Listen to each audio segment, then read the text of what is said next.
habituation to people on this process. Now, wildlife managers naively often assume that if animals are habituated to people, animals are dumb. And this isn't good for animals. That by habituating animals to people, they therefore no longer respond to real predators.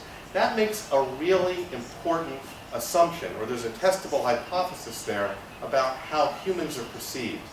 The idea really is, if you habituate to humans and other predators are perceived similarly to humans, then habituation will transfer to those other classes of predators.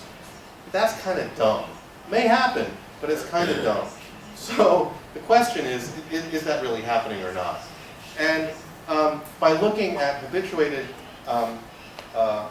dictics versus unhabituated dictics, we could ask that question. What we found is that, so this shows the response to birdsong, jackals, birdsong and jackals, close to people and far from people on several different predator behaviors. And we're looking at the change in proportion of time before baseline, before playback, and after a playback. And what we found was that unhabituated dictics didn't discriminate between the sounds of predators and benign sounds. It was only the habituated ones made that discrimination. And we're like, that's really interesting. Why is that? Well, I mean, it was really obvious. It was really hard to do playbacks to unhabituated dictics. We would drive around, we would use our car as a blind, we would stop quietly, roll quietly towards a dictic, and they'd be quivering, and then we'd wait a while, and then we would do this experiment. These animals were wired. We had ceiling effects to these unhabituated dictics. They were not discriminating between the sound of a predator and the sound of something benign when we were there, because we were alarming them. So I think the take-home message here is that not that that animals habituated to people are dumb, but that unhabituated animals may be particularly sensitive. So in Colorado, we were asking a similar sort of question with mule deer, and we found, interestingly, a 0.5 kilometer buffer, basically, around permanent habitation that seemed to be similar. I think this question is one that can be applied to many different systems, and looking really at the geography, the spatial ecology, or the geography of habituation and fear. Human visitation influences risk assessment in Western Gulls. In Los Angeles and Santa Monica, there's a pier. Many people go to this pier, and it's along the beach. And if you walk south along the beach, it's a very busy, crazy place. Walking south goes towards Venice, where people hang out on the beach and crazies are. Walking north goes towards Malibu, where the people drop off very quickly, and there are fewer people there. So you can look at the trends of people on one side of this pier versus another side of this pier, and you can ask, is this paralleled or reflected in flight initiation distance in these western gulls, which are very common birds in this area? And the answer is yes. That there is a geography, there is a spatial relationship between human visitation and risk assessment in these gulls. But not all species habituate. So this looks at a bunch of different bird species, and they were studied at places where there were lots of people, which are on the left, or few people, which is on the right. And what we find is that in many cases there's no difference in flight initiation distance in places where there are lots of people or few people. But in these green highlighted areas, there are significant differences, but all in the opposite direction. In all cases, birds in high areas, high visitation areas, flush at greater distances. They weren't seemingly habituating to people, rather they were sensitizing to people. So all of these birds are from Southern California, but they're in chaparral habitat. They're in a habitat which is threatened because of habitat, because of suburbanization and urbanization. People are cutting down chaparral to build houses, but it's pretty contiguous. These wetland, contrast that to the wetland fragments. The wetland fragments are areas where there's been an ecological sorting to some extent. The only birds that live on these wetland fragments have to live on these wetland fragments. They can't live anywhere else. Maybe they already tolerate people, but maybe more importantly, these are birds, these chaparral birds can move around. And I'd say that I'm going to sort of suggest that the contiguous habitat hypothesis is that species living in limited habitats, maybe like wetland fragments, may be more likely to habituate than those living in more contiguous habitats, because they don't have the option to move around. And maybe that's through ecological selection, that some species just don't tolerate people. But nonetheless, I think this is an idea worth testing in other areas. And we can, if it's supported, then it's an idea that might be a generalization to help us with management. So habituation is a key to predicting how species are going to respond to humans and our stimuli. Not all species habituate, and I think the contiguous habitat hypothesis needs to be tested. That more stimuli, both in quantity and quality, may be more disturbing to animals. That lack of habituation to our stimuli may enhance human impacts on wildlife. So, completely unhabituated animals may be really wired by us, and while they're paying attention to us, a predator may come and eat them. Dik-diks and mule deer are distracted by people. Lizards are distracted by cameras, and I think we need to pay more attention to this sort of distraction. And that the spatial scale of habituation may be quite stark. It could be influenced by a fence, or it could occur over several kilometers. So the last thing I want to talk about is some lessons from Australia. Australia is a really fun place to go as a biologist because, and particularly as a conservation biologist, because there's a lot of really innovative conservation biology going on there. I worked for 3 years with a number of species, but I spent a lot of time studying this guy in the middle, the Tammar wallaby. Tammar wallabies are the lab rat of marsupials.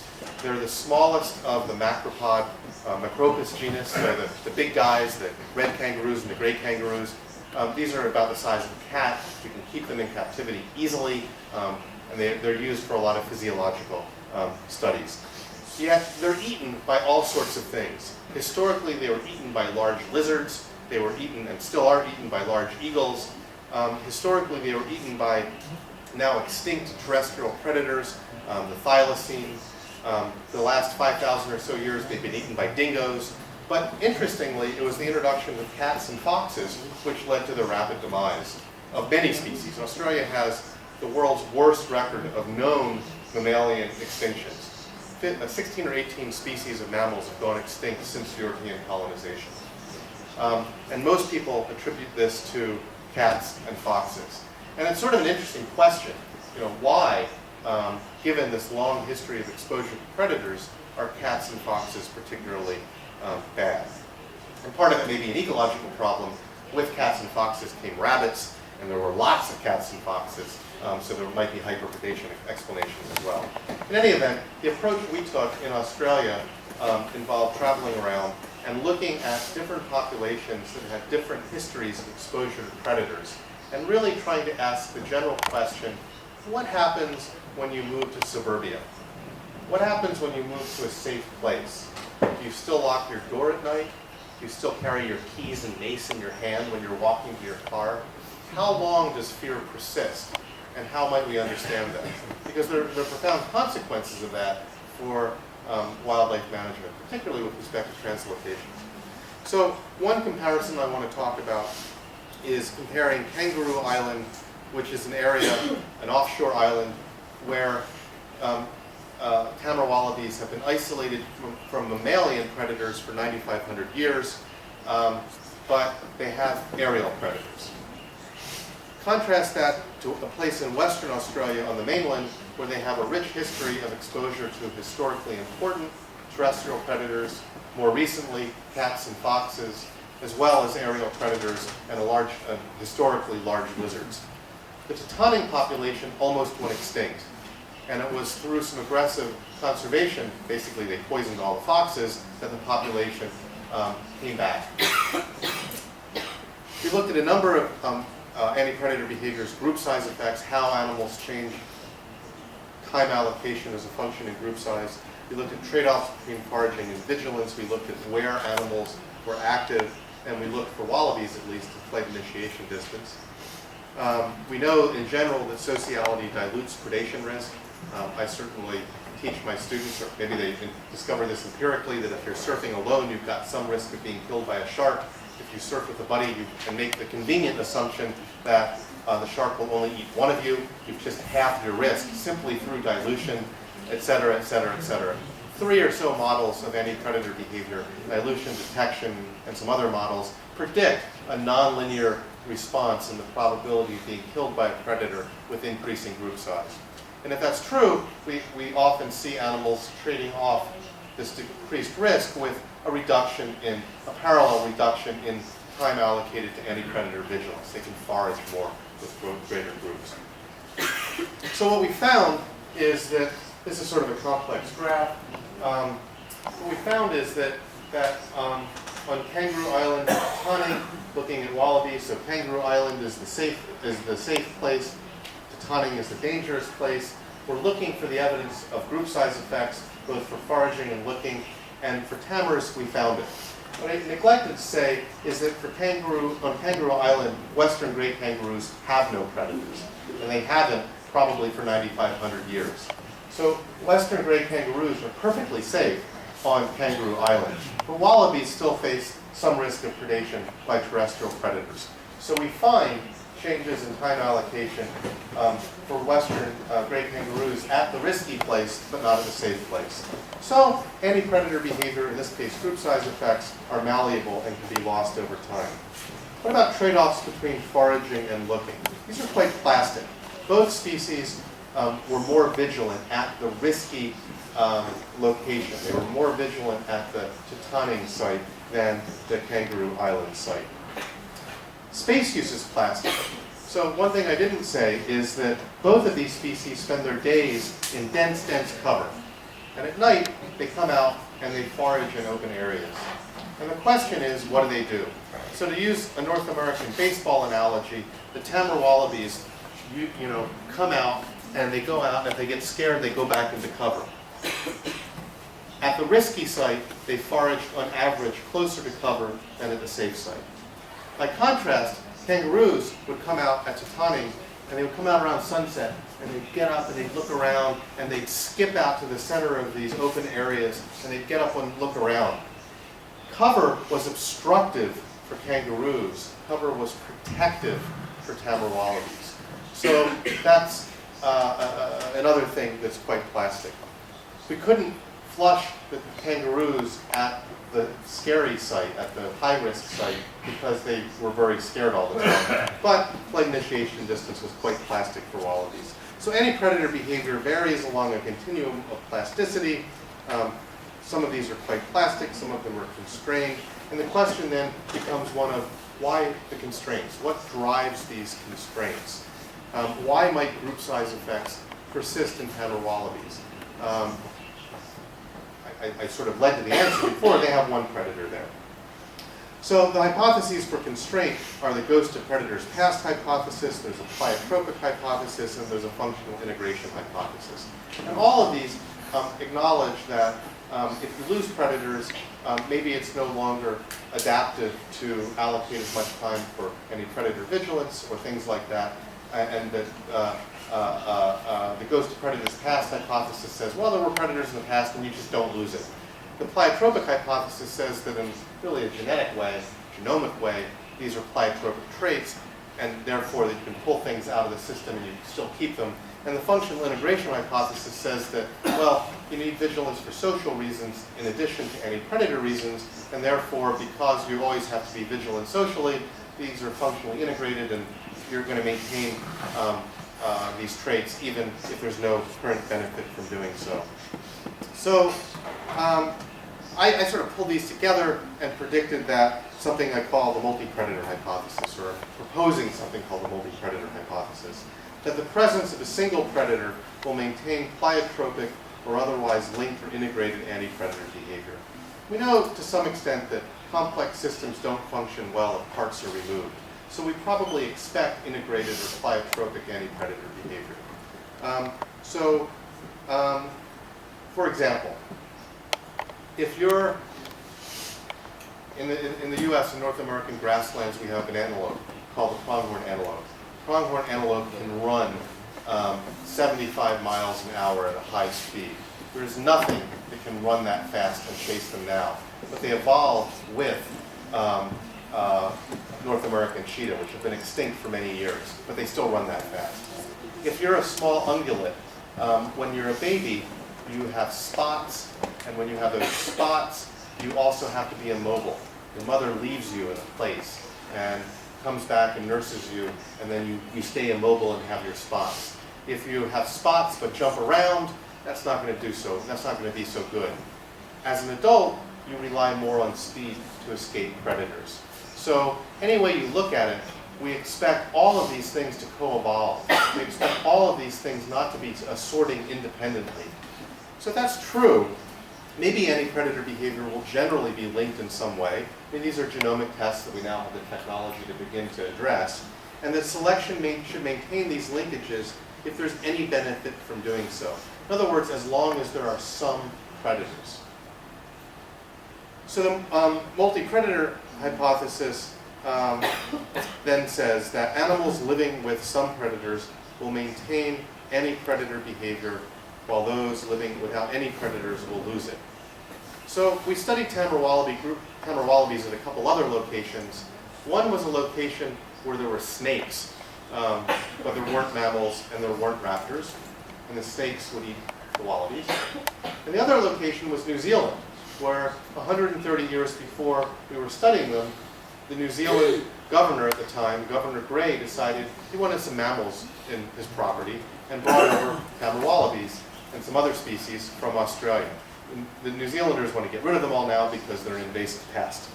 So you can go around and say, well, do we see group size effects in locations where, any location where there are any predators?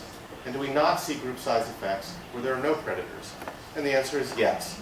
In New Zealand, lower right hand, we don't see group size effects. In any of these other locations, Garden Island, where there's snakes, Tutaning, where there's everything, and Kangaroo Island, where there are only raptors, we see group size effects. Preliminary support for the multi-predator hypothesis. What else? Well, these predator I'm not showing the data on this, but predator recognition abilities degrade quickly following the loss of all predators. New Zealand animals don't have good discrimination abilities. 130 years, they lose their ability to discriminate predators, they lose group size effects. Whereas Kangaroo Island animals have the ability to discriminate predators, even novel predators, which they haven't seen before, which is really interesting. Western gray kangaroos, we saw, lost their group size effects on Kangaroo Island where they had no predators. So maybe it took longer, maybe, I don't know how fast it was lost, but they don't have group size effects there.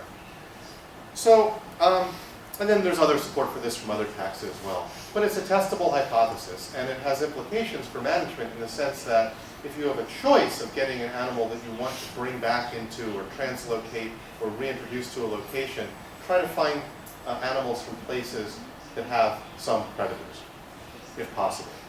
So what do we want to conclude? Well, I think we need to develop mechanistic models to predict how animals respond to humans.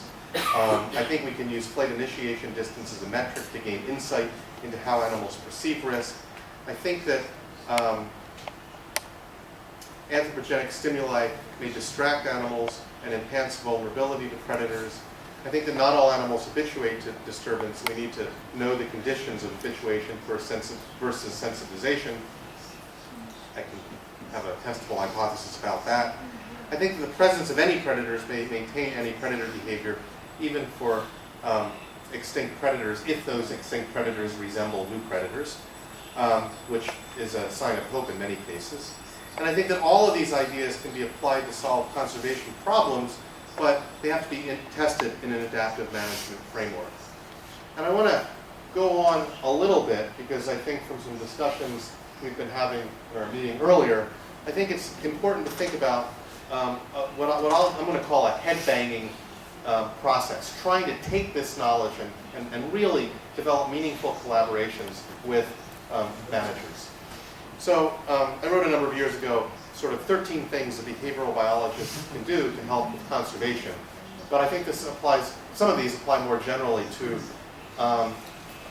working with managers in working with managers in a number of fields.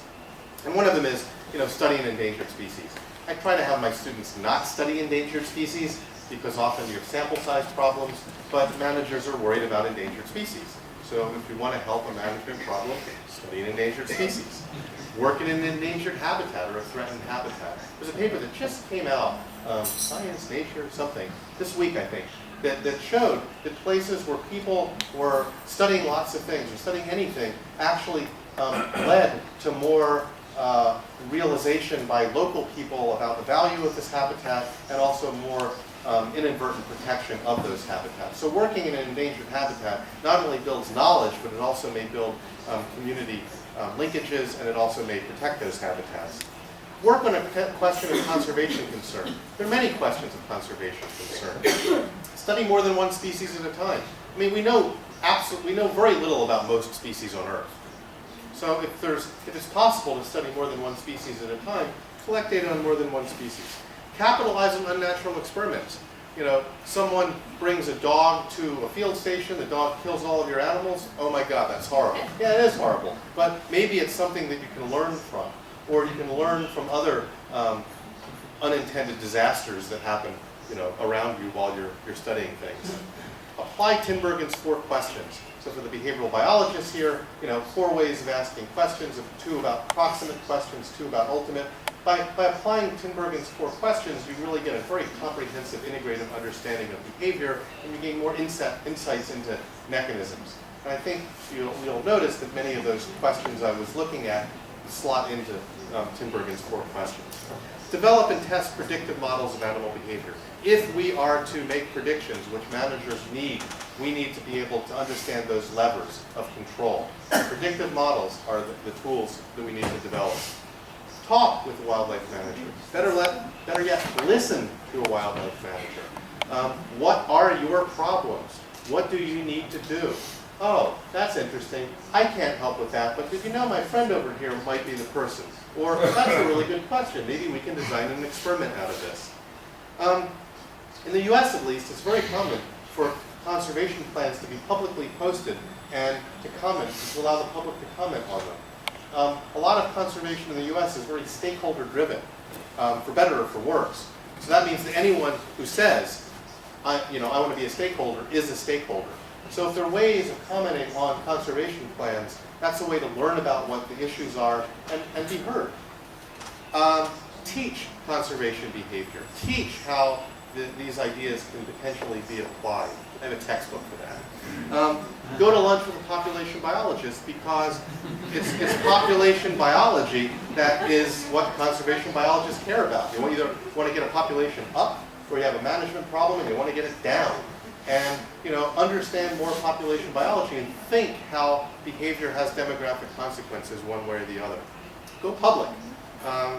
Share your ideas with others. And finally, and this is the hard one because it always happens. Just don't give up.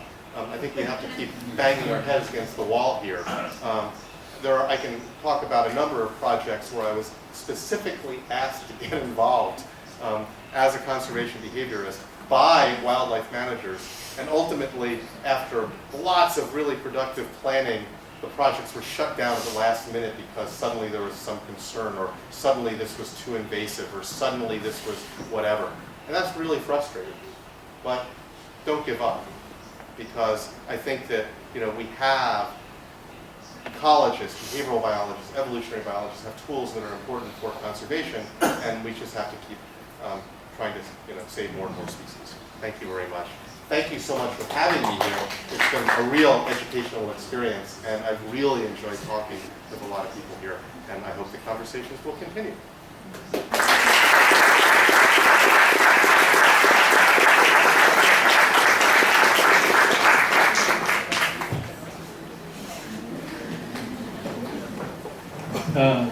Temos 7 minutos para questões.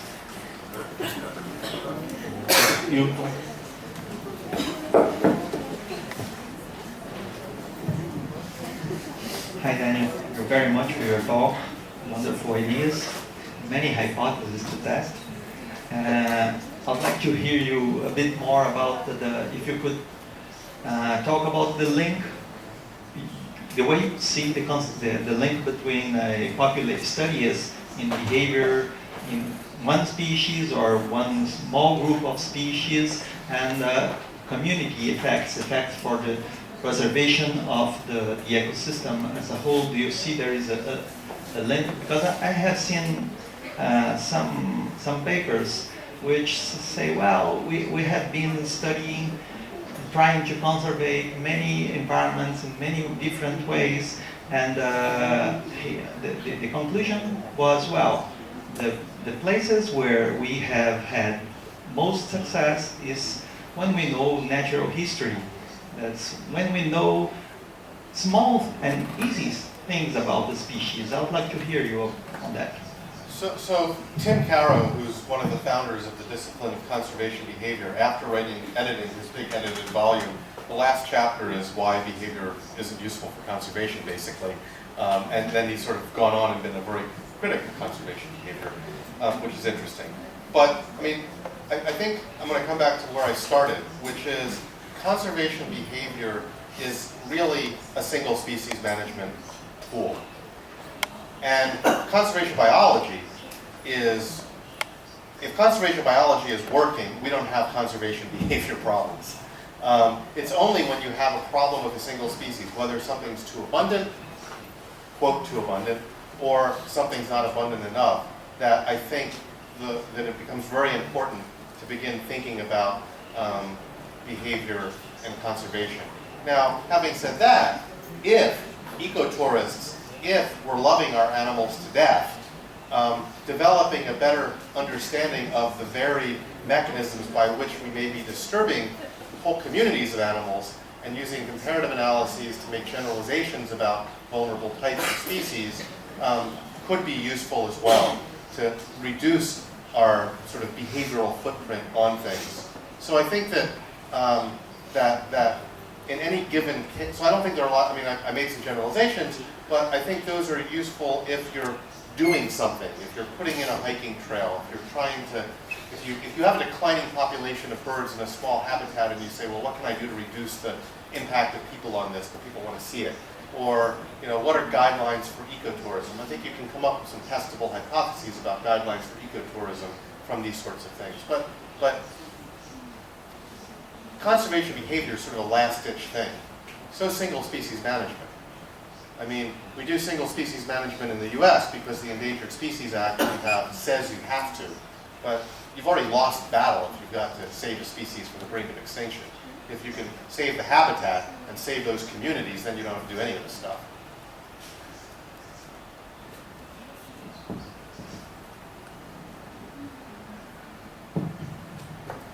Mais questões? Yeah, we have time. Good. I'd like to thank you also for your talk. It was very interesting. I've never heard too much about the subject. Speaker above you. You sometimes cited that some of this knowledge can be used for reintroduction or translocation of animals. Do you have any examples of things that were done to translocate and reintroduced, and that use the knowledge that was produced in a fashion like this, and it helped the reintroduction? So the Golden Lion Hammering Project is the best case, one of the best cases of specifically using behavioral knowledge to increase reintroduction success. Animals are being reared in zoos, and then they had to be basically trained to recognize predators, to learn how to eat and what to eat.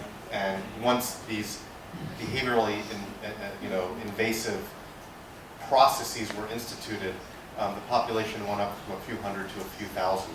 And now it's pretty much a self-sustaining population that continues to grow. These days they're much more interested in connecting corridors of these Atlantic coastal fragments to make sure it's a self-sustaining population. But I mean, it's a tremendous success. The original translocated animals are mostly dead, and the descendants of those are doing fine. So that's a great example. There are other examples. So if you translocate prairie dogs, Prairie dogs are a species of ground squirrel in North America, and there are places where people are quite interested in translocating prairie dogs, because prairie dogs are the preferred food for black-footed ferrets, which are an endangered species of ferret. It was one of the species that was thought to be extinct and was rediscovered. So people are moving prairie dogs around, and if you just, they're social, if you catch them and just throw them out, they don't do that well. If you move them as